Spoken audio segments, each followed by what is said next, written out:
అండి అందరూ ఎలా ఉన్నారు? బాగున్నారా? Welcome back to my channel అండి. ఫస్ట్ టైం నా ఛానల్ చూసినట్టు ఒక చిన్న లైక్ చేయండి, షేర్ చేయండి, సబ్స్క్రైబ్ చేసుకోండి. నా మొహం అయితే చూడండి, ట్రైన్లో ఫుల్ నిద్ర వచ్చేస్తుంది.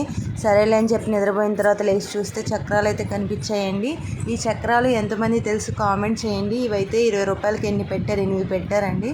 సరేలే అని చెప్పి ఇంకా లేచిపోయి ఇంకా వ్యూ అయితే చాలా బాగుందని చెప్పి చూస్తున్నాను. ఇంక విజయవాడ అయితే వచ్చేసింది. అక్కడైతే వాటర్ ఎన్ని వచ్చేసినాయి. అంతకుముందు అయితే వాటరే లేవు కదండి. విజయవాడ కనకదుర్గమ్మ తల్లి దయ వల్ల ఆ కృష్ణానది చూడండి ఎంత గలగలా అని పారుతుందో, అసలు చాలా బాగుందండి. ఇంకా విజయవాడ రైల్వే స్టేషన్ అయితే వచ్చింది. ట్రైన్ అయితే నర్సాపురానికి 2:30కి. ఇంకా సరేలే అని చెప్పి అక్కడ కూర్చొని తర్వాత మా అమ్మ చపాతీలు అయితే చేసి ఇచ్చింది. ఆ చపాతీలు తినేసి ట్రైన్ అయితే ఎక్కాము. ఈ అబ్బాయితో నాకైతే ఫుల్ టైం పాస్ అయింది. ట్రైన్ ఎక్కగా నిద్రపోవాలనుకున్నా, అలా ఏం లేదు.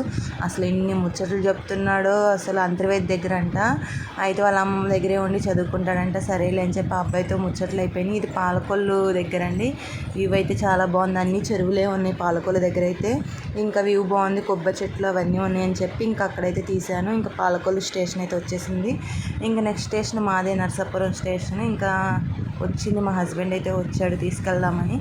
ఇంకా నరసాపురం స్టేషన్ రాగానే ఇంకా బయటకైతే వచ్చేసి మా హస్బెండ్ అయితే వచ్చాడు. ఇంకా అక్కడి నుంచి అయితే ఇంకా మా అత్తయ్య వాళ్ళ ఇంటికి అయితే వెళ్తున్నాను. ఇంకా వెళ్ళేదారిలో అయితే అక్కడ ఎగ్జిబిషన్ కాదండి, పార్క్ ఉంది కదా. ఆ పార్క్ ఎంతమంది తెలుసు కామెంట్ చేయండి ప్లీజ్. అండ్ నా వీడియోస్ నచ్చితే సబ్స్క్రైబ్ చేసుకొని చూడండి.